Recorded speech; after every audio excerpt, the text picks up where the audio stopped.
மிஸ்னா கேட்கிறேன். இந்த பதிவு எண் 4001. பாரம்பரிய உணவு திருவிழாவிற்காக ராகி முறுக்கு மற்றும் திணை லட்டு எப்படி செய்வது என்று பார்க்கலாம்.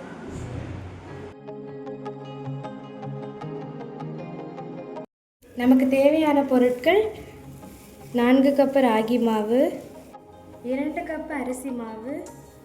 முதலில் நாம் பொட்டுக்கடலையை 2 முதல் 3 நிமிடம் மிதமான சூட்டில் வைத்து வறுக்க வேண்டும். இப்போது நாம் வறுத்து அரைத்த பொட்டுக்கடலை மாவை இதில் சேர்க்க போகிறோம். இப்போது சிறிதளவு சீரகம், பச்சை மிளகாய், பூண்டு, கருவேப்பிலை ஆகியவற்றை நன்கு இடிக்க வேண்டும். நாம் இப்போது இடித்த கலவையின் நீரை இதில் ஊற்ற வேண்டும். 2 டேபிள் ஸ்பூன் உருக்கிய நெய்யை இதில் ஊற்ற வேண்டும். தேவையான அளவு உப்பு. மாவை நன்றாக பிசைந்து முறுக்கு அச்சில் வைத்து பிழிந்து எண்ணெயில் பொரித்தெடுக்க வேண்டும்.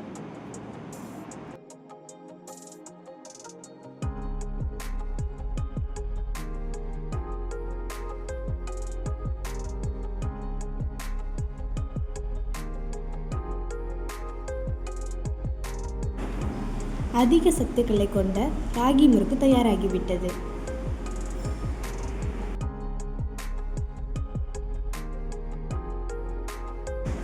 இரண்டாவதாக திணை லட்டு.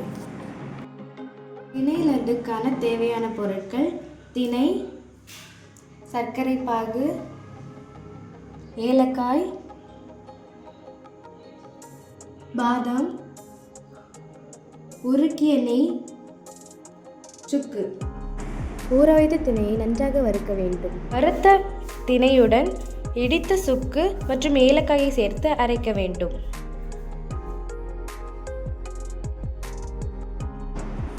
வறுத்து இடித்த மாவுடன் சர்க்கரை பாகு மற்றும் நெய் சேர்க்க வேண்டும்.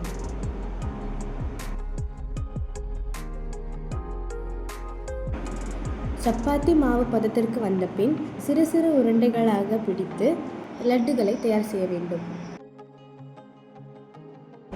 திணை மாவில் மெக்னீசியம் மற்றும் விட்டமின் B12 சத்துக்கள் இருப்பதால் இது இரத்த அழுத்தத்தை சமநிலைப்படுத்துகிறது.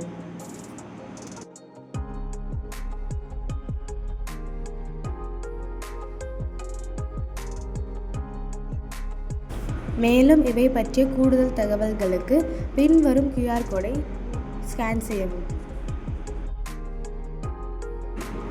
எனக்கு இந்த அரிய வாய்ப்பை வழங்கிய குமரி அறிவியல் பேரவைக்கு எனது மனமார்ந்த நன்றியை தெரிவித்துக் கொள்கிறேன். நன்றி, வணக்கம்.